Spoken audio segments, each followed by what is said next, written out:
visible to all of you.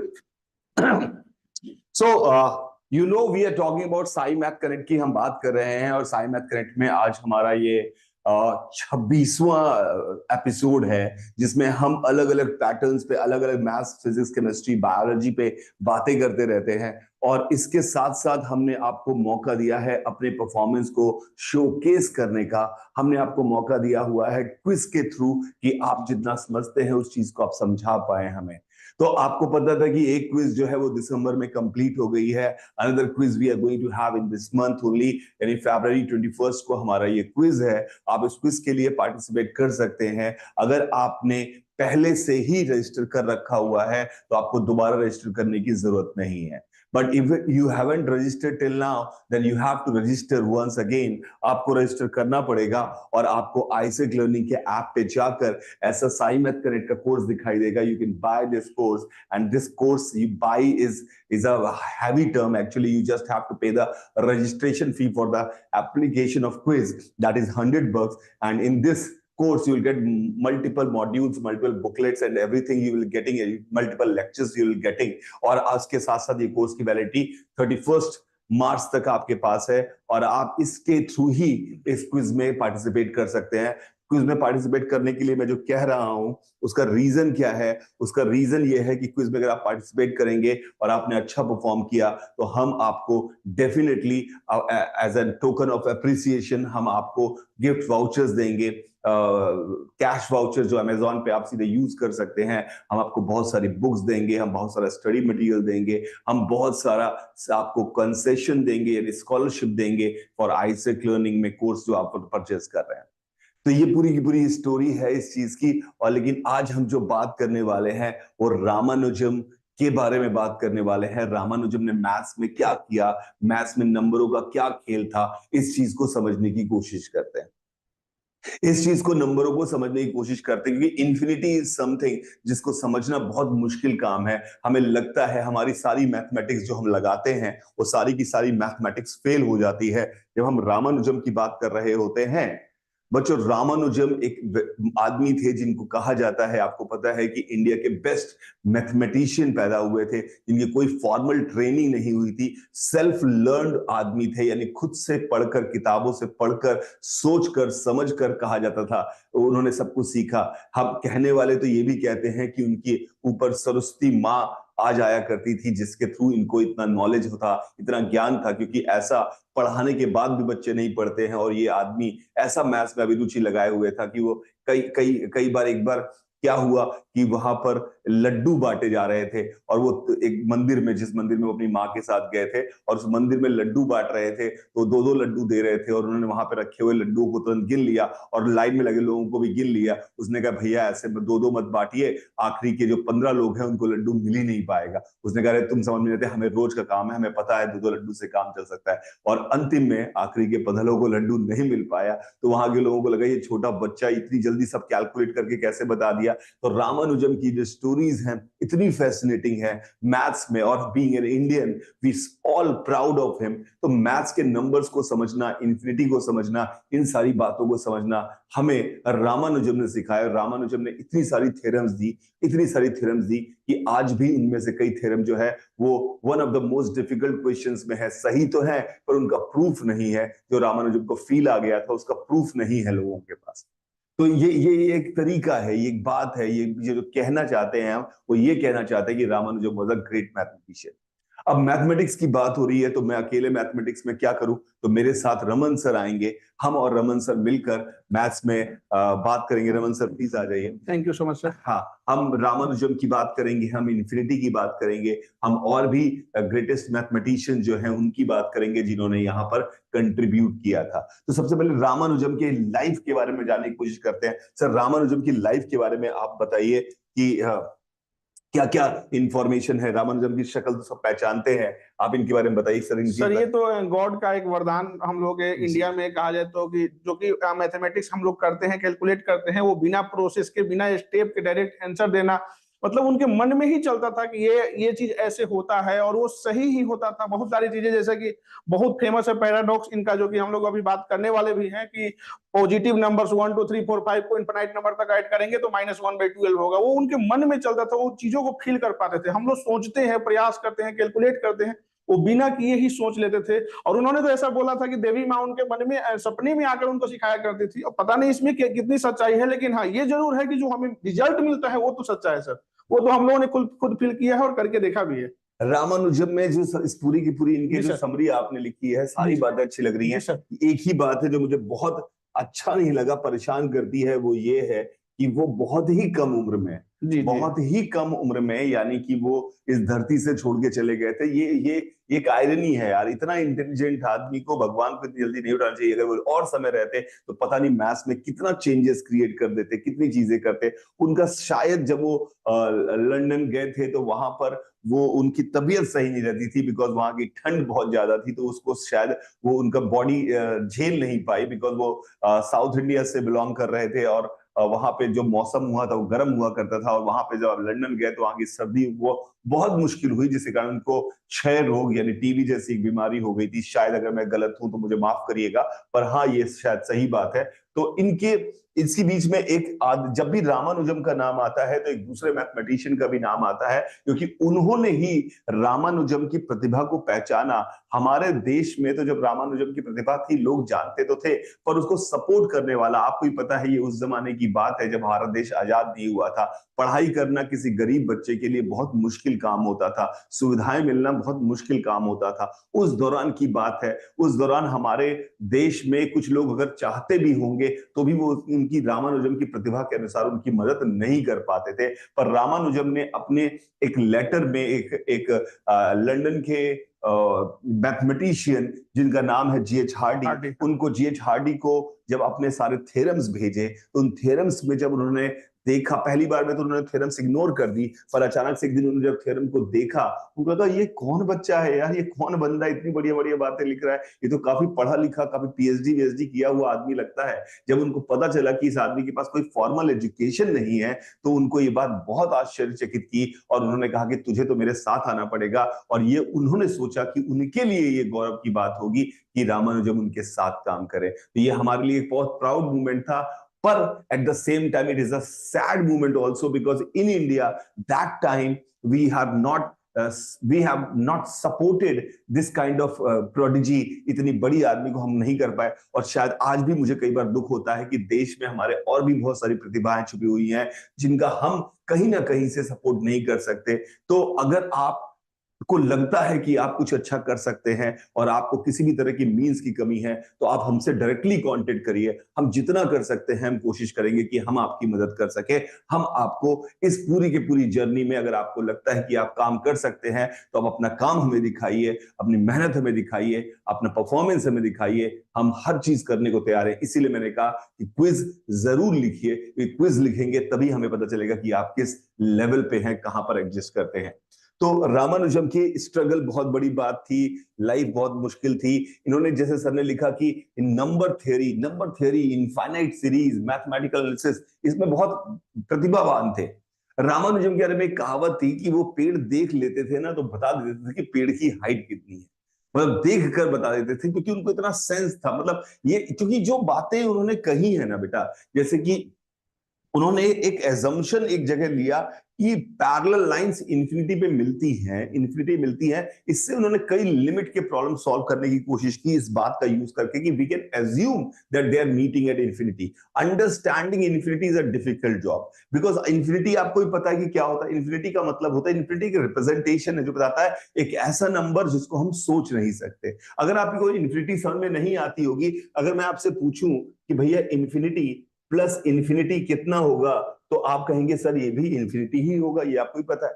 लेकिन किसी बंदे ने इसको अगर नॉर्मल मैथमेटिक्स से लिख दिया कि 2 इंटू इन्फिनिटी बराबर इन्फिनिटी, और उसने कहा इन्फिनिटी जीरो तो होता नहीं है तो कट जाएगा, और उसने अगर बेवकूफी की तो उसने कहा 2 बराबर इन्फिनिटी बाई इन्फिनिटी, और same number by same number को उसने कहा 1 है, तो उसने कहा 2 बराबर 1 प्रूव कर दिया। उसने कहा देखो जादूगरू में 2 बराबर 1। तो ये अज्ञानता है कि हमें पता ही नहीं है कि इंफिनिटी में ऐसे मैथमेटिकल ऑपरेशंस नहीं लगाए जा सकते हैं जो बाकी फाइनाइट नंबर्स में लगाए जा सकते हैं। इंफिनिटी बहुत ही खतरनाक चीज है। एक और एग्जांपल से मैं आपको समझाने की कोशिश करता हूं।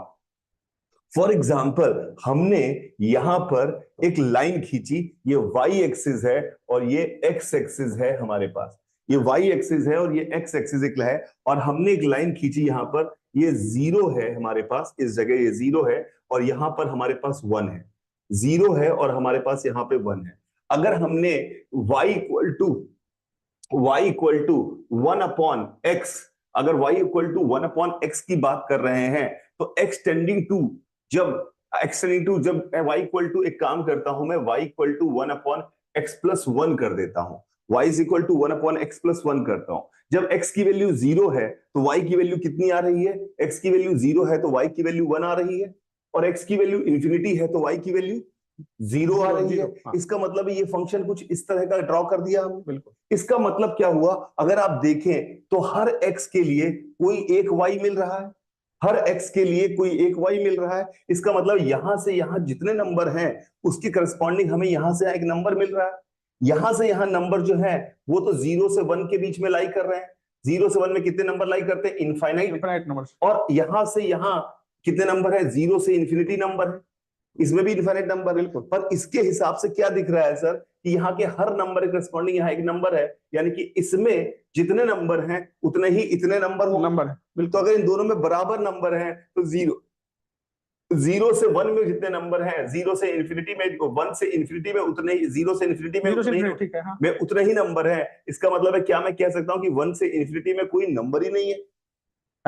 1 से इन्फिनिटी में कोई नंबर ही नहीं है। लेकिन अगर जिसने साधारण मैथमेटिक्स की तरह सोचा, उसको लगेगा यार ये क्या हो रहा है, 0 से 1 में जितने नंबर हैं उतने ही 0 से इन्फिनिटी में नंबर है। इसका मतलब हुआ 0 से 1 में जितने नंबर उतने ही 0 से इन्फिनिटी में है, पर 0 से इन्फिनिटी में उतने तो है ही है जितने 0 से 1 में है।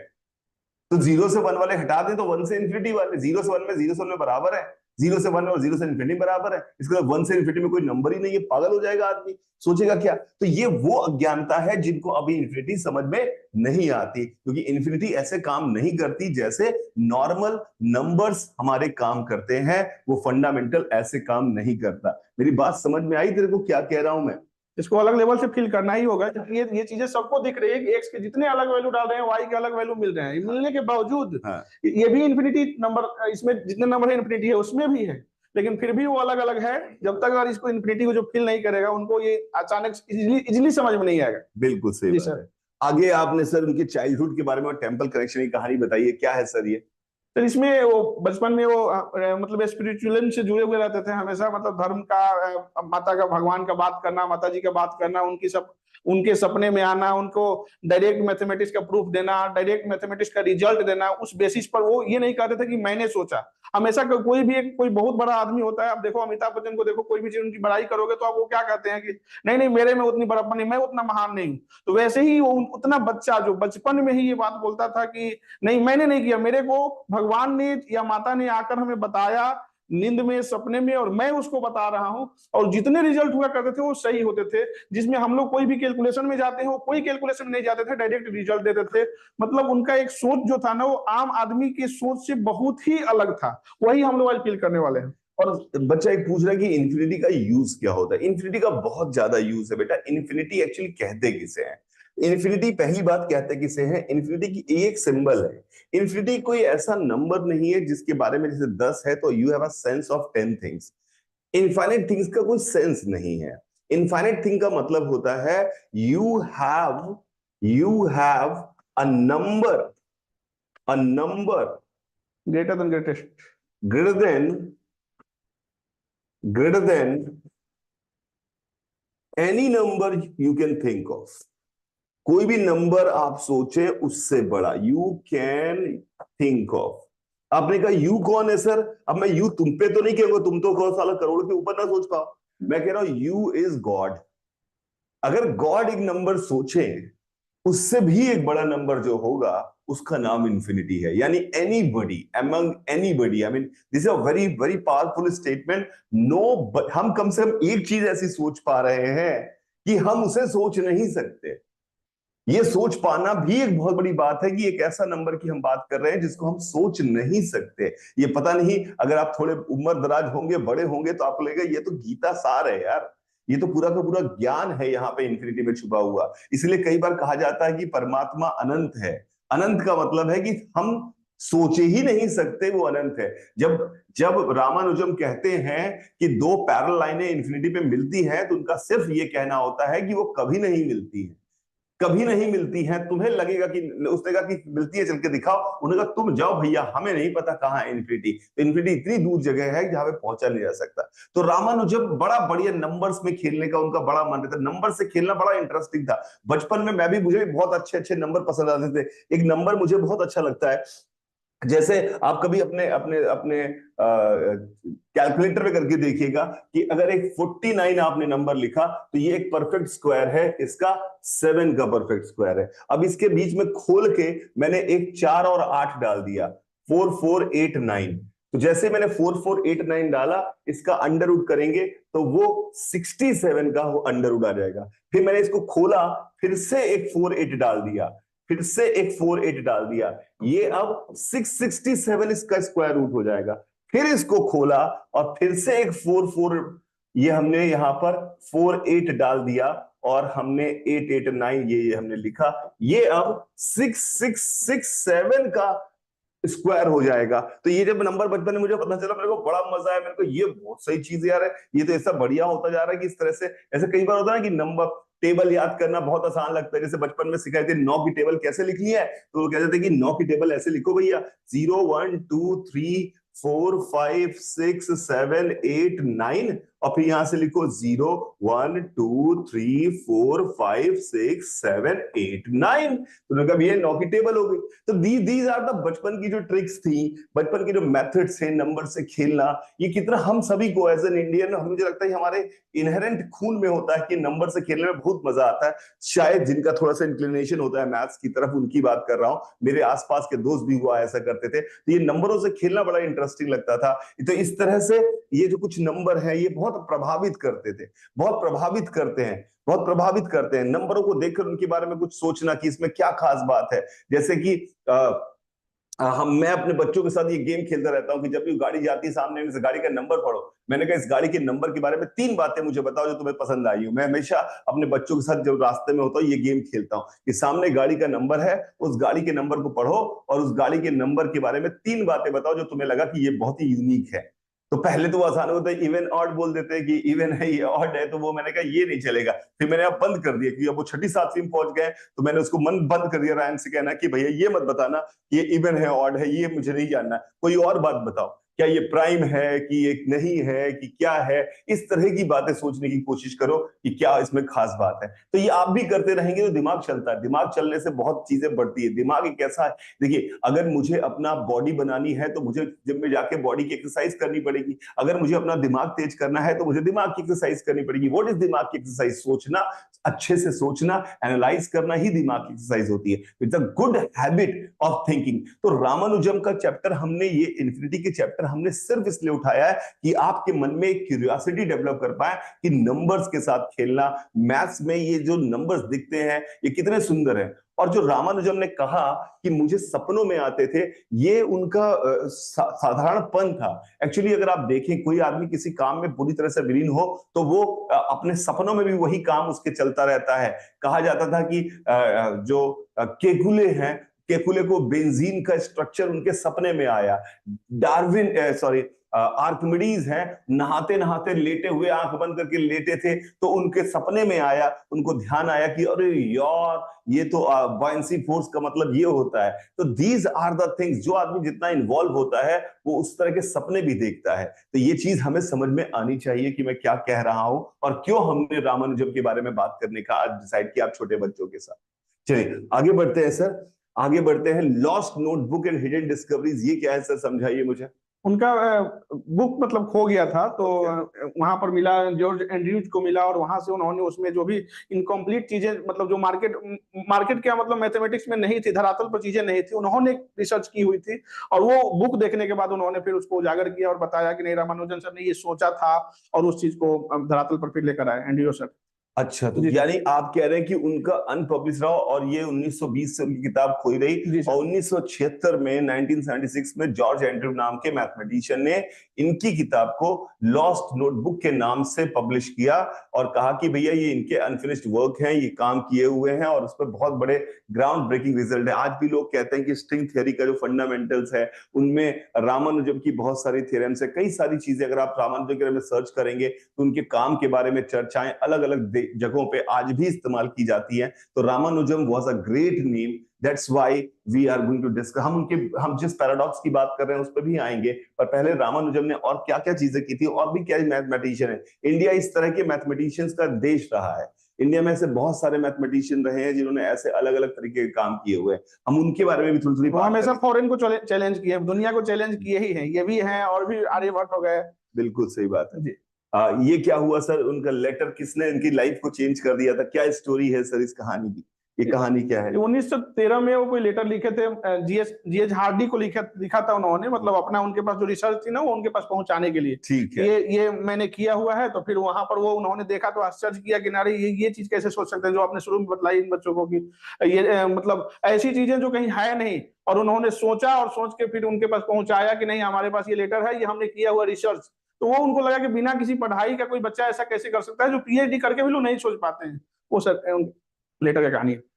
एक इसमें एक और कहानी इसमें है कि जीएच हार्डी के इंसिडेंट ऑफ क्लर्क जॉब क्या है, ये सब ये भी पहले आप बता दीजिए, फिर हम इस पे बात करेंगे कि उसमें उनको मतलब सपोर्ट करने वाले लोगों की बात हुई है कि अगर वो मतलब जैसे हम लोगों ने एक दिन बनाया था कि कोई अभाव है तो अभाव में अगर डिजर्विंग है तो उसको सपोर्ट की जरूरत होती है, जैसे कि हम लोगों ने बच्चों के लिए बोला, वैसे ही इनको सपोर्ट करने के लिए लोग खड़े हुआ करते थे। तो वही इसलिए अच्छा, उनके बॉस जो थे उन्होंने कहा कि यार तुम्हें सपोर्ट की जरूरत है, उन्होंने उनके टैलेंट को पहचाना। जी सर, जी सर। बहुत बढ़िया। हाँ। ये सीक्रेट बिहाइंड 1729 टैक्सी स्टोरी, क्या स्टोरी क्या है सर ये?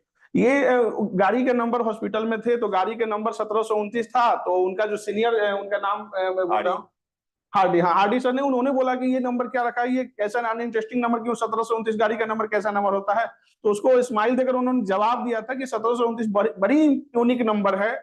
ये खुद अपने आप में दो क्यूब्स का सम है, 1 क्यूब और 12 क्यूब का, और 9 क्यूब और 10 क्यूब का सम है। साथ साथ इस नंबर के बारे में ये भी बोलेंगे तो ये 1729 सबका अगर हम लोग सम निकालेंगे उससे भी डिविजिबल है। तो ये एक यूनिक नंबर था जो कि जनरली ये फर्स्ट ऐसा नंबर है कि दो क्यूब्स के सम से डिविजिबल है, मतलब उसका इक्वल है उसके। जी सर। एक्चुअली हुआ क्या था, रामानुजम बीमार पड़े हुए थे तो उनसे मिलने जीएच हार्डी जब पहुंचे तो उन्होंने कहा कि यार मैं जिस टैक्सी से आया हूं बड़ा गंदा, ऐसी बातों बातों में ऐसी बात चली होगी तो मेरी टैक्सी का नंबर 1729 है, I don't find anything good about this number, is a very uninteresting है नंबर।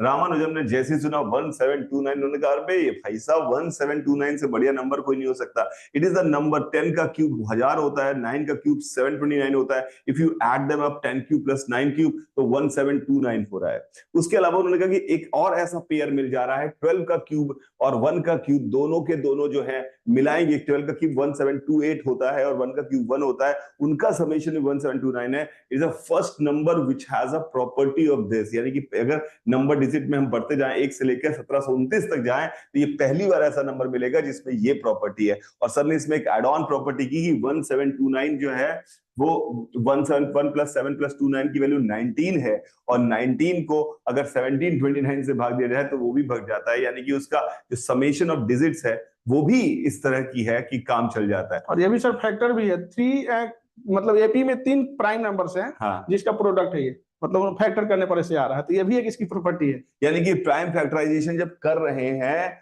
तो इसमें जो 3 इसके प्राइम फैक्टर्स मिल रहे हैं 13 उन्हें, वो तीनों के तीनों नंबर एपी में आ रहे हैं, एपी में आ रहे तो हैं। इसलिए इतने नंबर की इतनी खास बात अब ये अचानक सर कोई आम आदमी नहीं सोच सकता, किसी को कोई नंबर दिया जाए और ये वो भी इस तरह का नंबर 1729 एक अलग ही नंबर है, और इसके बारे में बोला जाए कि आप कुछ सोचिए, और उसको खुद बेड पर पड़ा हुआ है, हॉस्पिटल में बंदा है, और सीधे लगातार 4 बातें बोल देना जो कि उनके सीनियर जो थे हार्डी साहब नहीं बोल पाए और वो बंदा बोल रहा है, तो बहुत बहुत ही बात थी ये, कहा जा सकता है। तब तो उनकी बात हम कर रहे हैं। और इस नंबर को आज फेमस नंबर की तरह जाना जाता है, रामानुजम हार्डी नंबर की तरह इसको जाना जाता है। ये नंबर बड़ा यूनिक है। ऐसा ही एक नंबर हमारे एक और मैथमेटिशियन है, काप्रेकर है शायद, उन्होंने भी एक नंबर दिया था, उसके बारे में हमने काप्रेकर नंबर का जिक्र किया है।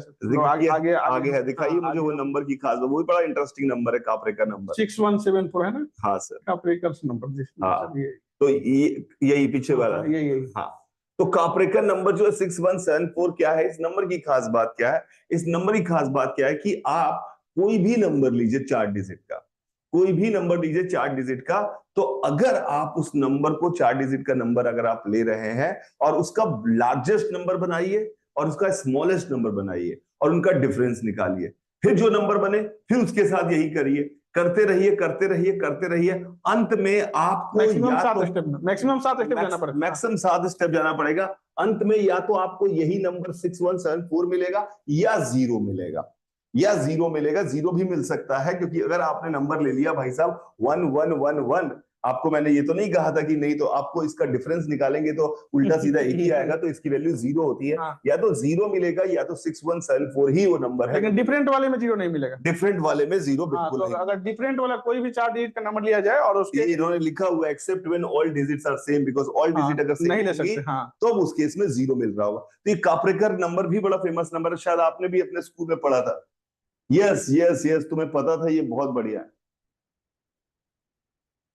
तुम्हें सपना इसलिए नहीं आ रहा क्योंकि तुम शायद अपने नहीं आता है सपने। अगर उस बारे में सोचोगे, दिन भर पढ़ाई करोगे, हम लोग क्वेश्चन बनाते हैं डेली, आईआईटी के क्वेश्चन करा रहे हैं बच्चों को, तो रात में सोचते समय कोई वैसी चीज आ ही जाती है जनरली कि नहीं इसको ऐसे हमने आज पढ़ाया, इसको ऐसे भी कर सकते हैं, ये जनरली आता है। अगर आप उसमें इन्वॉल्व होगे ना ठीक से, तो निश्चित रूप से आएगा दिमाग में तुम्हारे। अगर पबजी चलेगा तो उसका सपना आएगा, सीधी सी बात है, जो सोचोगे वो आएगा। दिमाग में आपके क्या चल रहा है उसके बारे में वही वैसे सपने आएंगे। तो अब हम इस पे पीछे बढ़ते हैं सर, वापस आते हैं अपने अपने वहीं पर पहुंचते हैं जिसके बारे में हम बात कर रहे थे। 1729 की कहानी तो हमने बता दी, आपने इसके दोनों प्रॉपर्टीज बता दी कि ये दोनों प्रॉपर्टी थी। अब इनकी 1729 की नंबर की कहानी तो हम बोल चुके हैं। हो गया है। अब ये क्या चीज है सर, क्या है, कौन से कंजक्चर की बात कर रहे हैं? ये थीटा फंक्शन नाम से, ये तो वैसे इन लोग बच्चों के लिए नहीं पढ़ना है, आगे पढ़ना है, लेकिन थीटा फंक्शन उन्होंने डिफाइन किया था, उसी के बारे में। एक्चुअली ये मॉक थीटा फंक्शन जो इन्होंने डिफाइन किया था, ये मॉक थीटा फंक्शन है तो कॉम्प्लिकेटेड चीज, वो उसको लिखने का तरीका, वैसे ऑयलर ने भी इस पे काम किया हुआ था, पर ये दोनों सारी चीजें जो नंबर थे वो आज की डेट में स्ट्रिंग थ्योरी में इन मैथमेटिक्स, बिकॉज आपको पता है जो स्ट्रिंग थ्योरी है या जो भी फिजिक्स की फंडामेंटल थ्योरीज होती हैं, आज की डेट में हम एक्सपेरिमेंट से पहले उन फंडामेंटल थ्योरी को मैथमेटिक्स से डिराइव करने की कोशिश करते हैं। बिना मैथमेटिक्स के फिजिक्स को नहीं समझा जा सकता, ये बात तो आपको पता ही है। न्यूटन के पास भी जब न्यूटन को समझाने को पूछा गया कि भाई, किसी ने कहा कि मुझे बताओ कि ये इलिप्टिकल ऑर्बिट में क्यों घूमता है, केपलर लॉ है, तुम्हारा gm1m2/r² तो सही है,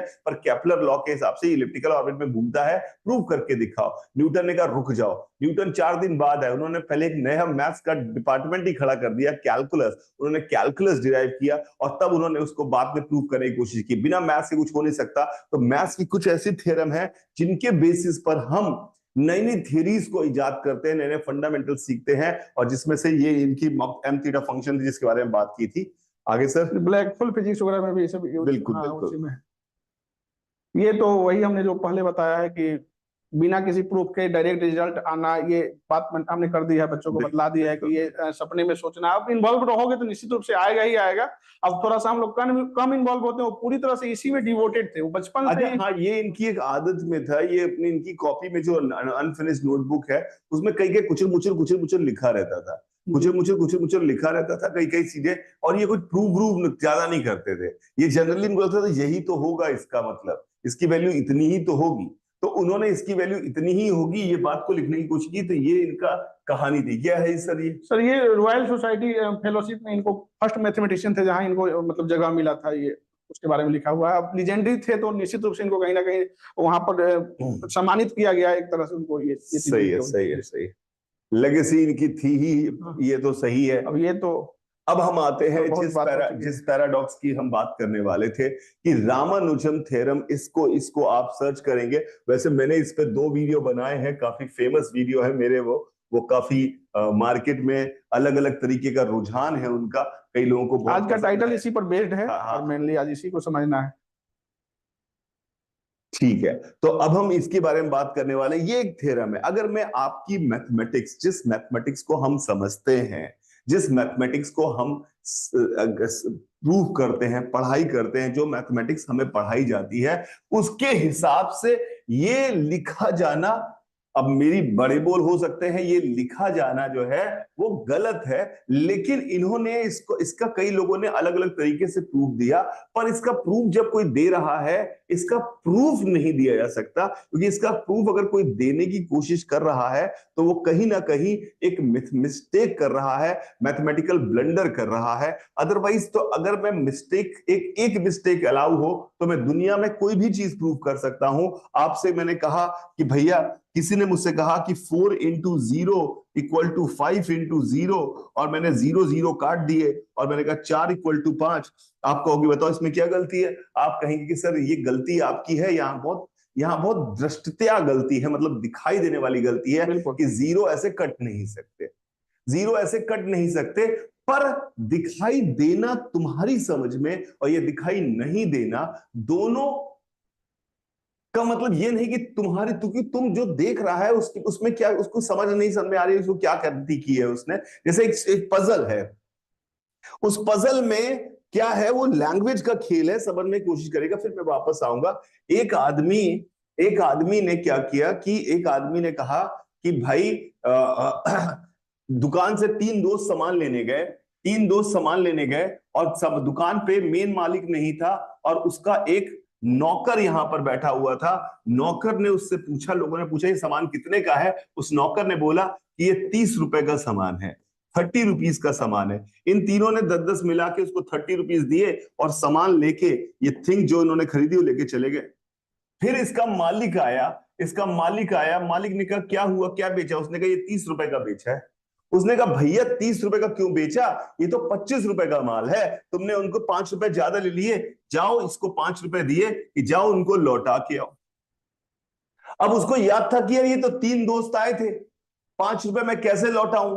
तो उसने क्या किया, उसने 2 रुपए अपनी जेब में रख लिए, 2 रुपए अपनी जेब में रख लिए, 2 रुपए अपनी जेब में रख लिए, और इसने यहां पर इन तीनों को 3 रुपए वापस कर दिए, यानी इन तीनों को 9-9 रुपए खर्च हुए। हाँ, तीनों के 9-9 रुपए खर्च हुए। अब मैथमेटिशियन के लोग हमें जो बेवकूफ बनाते हुए सवाल पूछते हैं, वो कहते हैं कि तीनों ने 27 रुपए खर्च किए, 2 रुपए इसने रख लिए, तो ये तो 29 होते हैं, 1 रुपया कहां गया? 27 रुपए इसने रख लिए, 2 रुपए इस नौकर ने रख लिए, 17 रुपए इन्होंने दिए, 2 रुपए नौकर रख लिए, 29 हुए, 1 रुपया कहां गया? क्या आप बता सकते? आप सोच के बताइए कि क्या आप बता सकते हैं कि 1 रुपया कहां गया? ये 1 रुपया गया था, 27 प्लस 2 तो 29 होते हैं, तो ये 1 रुपया कहां गया? 1 रुपया कहां चला गया? 1 रुपया कहां चला गया, ये सवाल पूछा जाता है। तो भाई साहब आप क्या कर रहे हैं? आप मैथमेटिक्स में, अब बात है कि भाषा में इतना फंसा दिया, 27 रुपए 29 रुपए, कहानी स्टोरी इतनी बकवास सुना दी कि दिमाग काम करना बंद कर देता। लोग कहते हाँ यार 27 प्लस 2 29, 1 रुपया कहां गया? कहानी में फंस गया। 1 रुपया कहां गया, ये बात तो समझ में नहीं आई। 1 रुपया कहां चला गया, ये बात समझ में नहीं आ रही। तो 1 रुपया कहां चला गया? तो मैंने कहा कि एक काम करते हैं, इस आदमी को जो 5 रुपए वापस किए गए, इस आदमी को जो 5 रुपए वापस किए गए, इसने क्या किया? अगली बार क्या किया? इसने अपने पास 50 पैसे रखे, इसने अपने पास 50 पैसे रखे, और इसने इन सबको 1.5 दे दिए। तो सबके खर्च कितने हुए? 8.5। सबके खर्च हुए 8.5। तो 8.5 सबके खर्च हुए, तो इनका मल्टीपल सबके 8.5 खर्च हुए, तो इनका तीनों का जोड़ा तो कितना हुआ? तीनों का जोड़ा तो हुआ 25.5, और 50 पैसे इसने अपने पास रखे थे। तो अब मैं बोल रहा हूँ 4 रुपए कहां गए? मैंने कहा अब तो 4 रुपए गायब हो गए। मैंने कहा तू नंबर बता, मैं उतने गायब कर दूं, तू नंबर बता उतने गायब कर दो। अबे इसको जोड़ क्यों रहे हो? 27 उस आदमी ने दिए थे, 2 रुपए उसने रखे, 25 रुपए दुकानदार ने। सिंपल सी बात है, इसमें इतना कॉम्प्लिकेट क्यों कर रहे हो? पर भाषाओं का खेल में उलझाकर लोग कंफ्यूज कर देते हैं। कोई गलती करके वो गलती हमें दिखती नहीं है, क्यों? क्योंकि उसने हमें पागल कर दिया है। तो हमें पागल करने का खेल है। तो एक खेल और मैं सुनाने की कोशिश करता हूं, बड़ा इंटरेस्टिंग है, क्योंकि पजल मेरा हमेशा से फेवरेट सब्जेक्ट रहा है। पजल सॉल्विंग, मैथ्स की पजल, न्यूमेरिकल पजल सॉल्विंग मेरे लिए बड़ा इंटरेस्टिंग रहा है। एक और ऐसे दिमाग को कंट्रोल करने की बात, कहने की बात होती। अगर एक बात बताइए, एक कार थी, वो जा रही थी रोड पर बहुत तेज स्पीड में, 220 किलोमीटर प्रति घंटे की रफ्तार से, और उस कार का बुरी तरह से एक्सीडेंट हो गया, सामने एक ट्रक आ रहा था, उससे घुस के ट्रक एक्सीडेंट हो गया, ड्राइवर की मौत हो गई, I am sorry for that. Car के अंजर पंजर टूट गए, इंजन टूट गया, सीट बेल्ट सब कुछ, सब लाइट फाइट सब टूट गई, फिर भी उसका जो लेफ्ट इंडिकेटर था वो बार बार बंद हो रहा है, बुझ रहा है, बंद हो रहा है, बुझ रहा है, बंद हो रहा है, बुझ रहा है, बंद हो रहा है, बुझ रहा है। कैसे ऐसा हो रहा है? कैसे ऐसा हो रहा है? तो आप इतनी स्टोरी में आपको खुआ दिया, मैंने घुमा दिया आपको कि आपको लगा ये क्या हुआ, आप सोच लगे तार निकल गया होगा, कोई सर स्पार्क हो रहा होगा, कुछ हो रहा होगा। अबे मैं बोल रहा हूं बंद हो रहा है, बुझ रहा है, बंद हो रहा है, बुझ रहा है, एक ही बात होती है। बंद हो, ये इसको देख रहे हो तुम, ये तो मेरा स्टाइल है। मैं बोल रहा हूं बंद हो रहा है, बुझ रहा है, अबे एक ही बात है। बंद और बुझ एक ही बात है। But you could not understand because you are stuck in that story. तो रामानुजम की वो जो बात थी वो मैथमेटिकली तो प्रूव नहीं की जा सकती, पर आज जो हमारे पास कई एक चीज है, मैथमेटिक्स का नया डायमेंशन खुल रहा है, उस डायमेंशन में जिसमें स्ट्रिंग थ्योरी में भी इस्तेमाल किया जा रहा है, वो नंबर्स की प्रॉपर्टीज पे बात कर रहा है कि हाँ ये नंबर समहाउ इसका जो बिहेवियर है इन लार्ज स्पेस ये बिल्कुल वैसा ही है जैसे -1/12 का है। कुछ नहीं, ज्यादा कुछ नहीं कहा, वो नॉर्मल, वो उस बात को पकड़ रहा था, बंद हो रहा है, बुझ रहा है, तो वही वो बताना जा रहा है। हाँ, ज्यादा कुछ उसका कहना नहीं है। ठीक है। हाँ हाँ। पॉजिटिव नंबर का सम निगेटिव कैसे आया? तो मैं आपको पहले अपना पॉजिटिव नंबर का सम निगेटिव करके दिखाता हूं। मैंने कहा मेरे पास एक नंबर है 1 + 10 + 100 + 1000 + 10,000 up to infinity. Up to infinity ये नंबर है। ये नंबर को मैंने मान लिया इस नंबर की वैल्यू है s, इस नंबर की वैल्यू है s। अब मैंने इसमें 10 का गुणा किया, अब मैंने इसमें 10 का गुणा किया, मैंने लिखा 10s बराबर 10, एक में 10 का मल्टीप्लाई करके 10,000 + 10,000 up to infinity, up to infinity.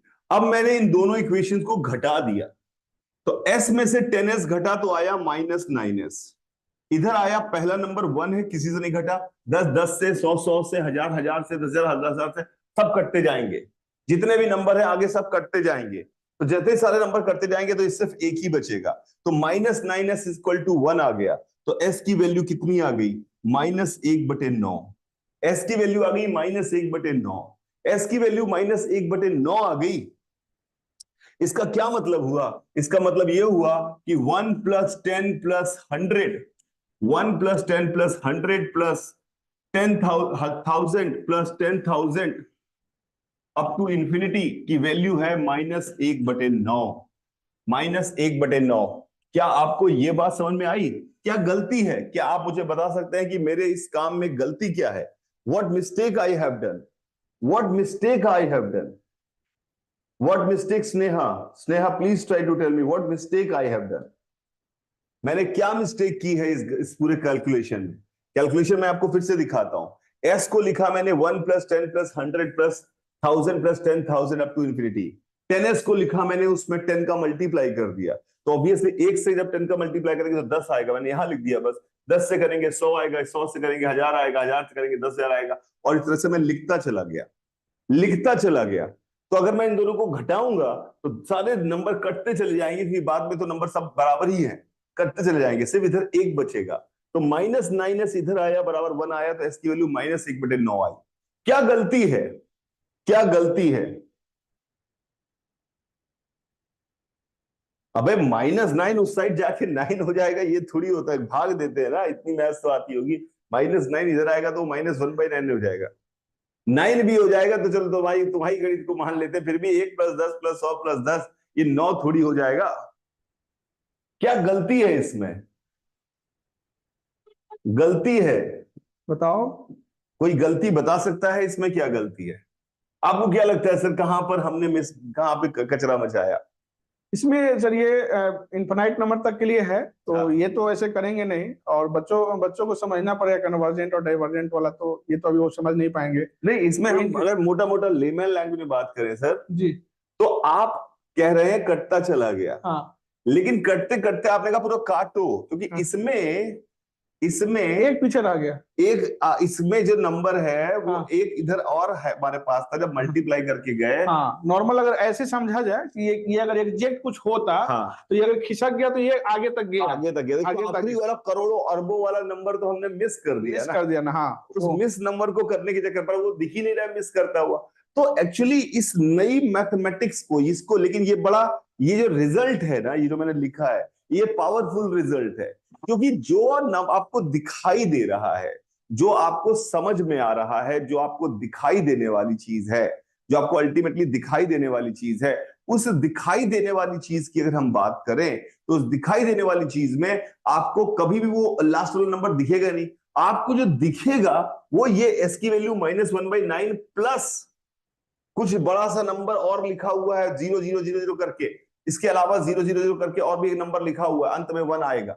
यानी कि अगर हम यूनिट प्लेस से लिखने की कोशिश करेंगे तो हमारे लिए नंबर बहुत मुश्किल हो जाने वाला है, यानी कि हमें यही परिभाषा दिखाई देगी। तो मैथमेटिक्स के हिसाब से, मैथमेटिक्स के हिसाब से तो ये स्टेटमेंट गलत है। जिस मैथमेटिक्स को हम पढ़ते हैं उस मैथमेटिक्स के हिसाब से तो स्टेटमेंट गलत है, पर इस स्टेटमेंट की एक अलग ही वैल्यू है, एक अलग ही रुझान है। इसी तरह से जैसे मैंने उसको प्रूव किया था कि वो -1/9 है, थोड़ी मैनिपुलेशन करके you can easily find out, इसको भी प्रूव किया जाता है -1/12, पर ये भी गलत है और वो भी गलत है। मैथमेटिक्स जितनी नॉलेज हमें है, पर एक नई नॉलेज जो आ रही है, डी डेकर नंबर की बात करते हैं, उन नंबर्स के लिए ये कहा जाता है कि ये उसको रिप्रेजेंट करता है। ये वो है नहीं, पर इसकी प्रॉपर्टी जो हम देख पाएंगे, जो मतलब ये गीता सार है, जो हमें दिखाई दे रहा है वो -1/12 है, असली में तो ये अनंत है। अनंत, ये नंबर का समेशन तो इसलिए में इनफाइनाइट है, पर इस इनफाइनाइट की प्रतिमा, इस इनफाइनाइट की तस्वीर हम बिल्कुल वैसी ही है जैसी -1/12 है। यानी इस इनफाइनाइट को देखने की हम कोशिश करें तो ये -1/12 जैसा ही एक नंबर होगा। सर इसको प्रूव कैसे इन लोगों ने किया, इसको आपको आइडिया आ रहा है, याद है आपको? प्रूफ तो सर इन्होंने किया है, अलग लंबा उसका जाता है। हाँ। प्रूफ तो इन लोग कहीं भी मिल जाएगा, मैं उसे नॉर्मल बता देता हूँ। हाँ, इसमें इसमें तो दिया हुआ नहीं है, हम लोगों ने दिया ठीक नहीं है, है, चलिए, क्योंकि जरूरत लंबा नहीं थी। बच्चों के लिए उतना जरूरत नहीं है, लेकिन ठीक। उन्होंने क्या किया है, 1 को सबको ऐड करके, हाँ। मतलब लंबा जाता है प्रोसेस। तो अब आपकी बात समझ, अब कहानी यहाँ पे आई कि वो जो तरीका था क्या वो कहीं इस्तेमाल नहीं कर सकते, यहाँ पे हम करते हैं। जैसे मान लीजिए हमारे पास ये लिखा हो 1 + ½ + 1/4 + 1/8 + 1/16 अप टू इंफिनिटी है, इसको सॉल्व करना है। तो हमने कहा लेट से इसकी वैल्यू s है, फिर हम हाफ s की वैल्यू निकालते हैं। हाफ s की वैल्यू निकालते हैं तो ये आएगा हाफ, ये आएगा 1/4 प्लस ये आएगा 1/8 प्लस ये आएगा 1/16 अप टू इंफिनिटी आएगा। अब हम इसको घटाते हैं तो अब हमारे पास आ गया s/2 बराबर 1, यानी s की वैल्यू 2 है। और यहां ये मैथ सही है, वहां ये मैथ सही नहीं थी, यहां ये मैथ सही है। मुझे समझ में नहीं आ रहा सर, प्लीज इसमें सर, इसमें क्या होता है ना कि डिक्रीज कर रहा है सर, ये लगातार 1 हुआ, हाफ हुआ, 1/4, 1/8, 1/16, ये घटते गया बेटा। तो घटते घटते क्या होगा कि लास्ट बहुत आगे हम जाएंगे ना तो एक ऐसा नंबर आएगा जिसको हम नेग्लेक्ट कर सकते हैं, मतलब वो 0 के करीब पहुंच जाएगा, बहुत आगे इनफिनाइट तक जाते। पिछले वाले में वो जो नंबर था उसमें भी हमने जब ये किया तो बढ़ते बढ़ते जा रहा वो बढ़ते, जो हम छोड़ रहे हैं वो छोड़ने लायक था, छोड़ने लायक था नहीं वो जो। हाँ, यही बात मेन यहाँ पर है, ये बढ़ते बढ़ते इतना बड़ा नंबर हो गया और उसको हम छोड़े, ये बहुत बड़ी गलती कर रहे थे। ऐसे ही आप इस बात को समझ सकते हो, जैसे मान लो कि हमने 5 ही नंबर लिया, एक मान लो 1 2 3 4 और 5, हमने 5 ही नंबर लिए। अब ये खिसकाए इसको तो 1 2 3 4 और ऐसे हम लोग बढ़ गए। तो इस जिस नंबर को हम लोग छोड़ने की बात कर रहे हैं वो नंबर एक 5 है, अगर हम 5 तक ही गए तो, और ये तो एक 0 बढ़ रहा है, तो ये तो 1000 10,000 करते होते, अरबों खरबों बहुत बड़ा नंबर होगा और उसको हम लोग निगलेक्ट कर रहे हैं, तो ये हम बहुत बड़ी गलती कर रहे थे। लेकिन इसमें ऐसा नहीं हुआ, इसमें हमने देखा कि ये तो धीरे धीरे कम होते होते होते होते ये पूरा 0 के करीब पहुंच रहा है, और 0 के करीब पहुंचने की वजह से ये जो हम लोग अभी नया वाला लाए हैं, ये घटते घटते 0 को जा रहा है। तो 0 को तो हम लोग निगलेक्ट कर ही सकते हैं घटाने के क्रम में, क्योंकि वो ऑलरेडी कम हो गया, बहुत ही कम हो गया जितना ना आगे स्टेप जाने की वजह से। तो हम इसलिए ये सही हो रहा है सर, ये सही हो रहा है। हाँ ये सही है। इस तरह की सीरीज जिसको में हम ये वाला मेथड लगा सकते हैं, कन्वर्जेंट का। कन्वर्जेंट का मतलब है कि आगे जाके ये जीरो की तरफ जाती है, यानी ये छोटे, इसके टर्म्स जो हैं वो छोटे होते जा रहे हैं, वो कन्वर्जेंट और है। इनका सम फाइनाइट आएगा इनका हमेशा, यानी कन्वर्जेंट सीरीज है जिसके टर्म अंत में जाते जाते जाते जाते जीरो की तरफ टेंड कर रहे हैं, तो टर्म छोटे होते जा रहे हैं, तो उनका समेशन फाइनाइट आने वाला है। अगर उसका समेशन हम यहाँ पर बढ़ता जाता तो डाइवर्जेंट सीरीज होती, उसका समेशन इनफाइनाइट नहीं, जीरो नहीं आ सकता, वो इनफाइनाइट ही आएगा, वो फाइनाइट नहीं आ सकता था। जैसे मान लीजिए मैं यहां पर अगर आपसे कहूं, प्लीज ध्यान से समझिएगा, कि मैंने आपसे कहा कि मेरे पास है 1/2 प्लस 3/4 1/2 प्लस 3/4 प्लस 5/6, ये हमारे पास है, प्लस हमारे पास 7/8। तो ये जो सीरीज है सर, ये भले इसमें सारे नंबर एक से छोटे हैं, पर इसमें क्या ये सीरीज लगातार बढ़ती जा रही है सर?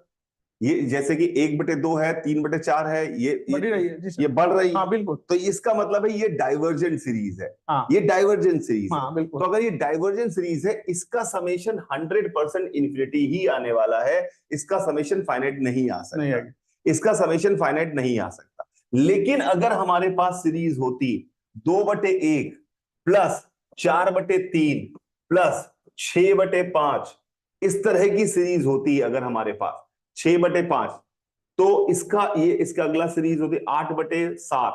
ये भले ही कन्वर्जेंट है, पर इसका समेशन भी कन्वर्जेंट की, ये कन्वर्जेंट है, लेकिन इसका जो कन्वर्जिंग पॉइंट है वो 1 है। कन्वर्जेंट में भी याद क्या रखना है कि इसका जैसे जैसे आगे बढ़ते जा रहे हैं सर, ये जो एक की तरफ कन्वर्ज कर रहा है, तो अगर एक की किसी फाइनाइट नंबर की तरफ कन्वर्ज करेगा कोई कन्वर्जिंग सीरीज, तो उसका समेशन भी फाइनाइट नहीं आएगा, वो सिर्फ तभी फाइनाइट आएगा जब उसका कन्वर्जिंग पॉइंट 0 होता है। यानी अगर वो 0 की तरफ कन्वर्ज कर रही होती तब वो फाइनाइट समेशन आता।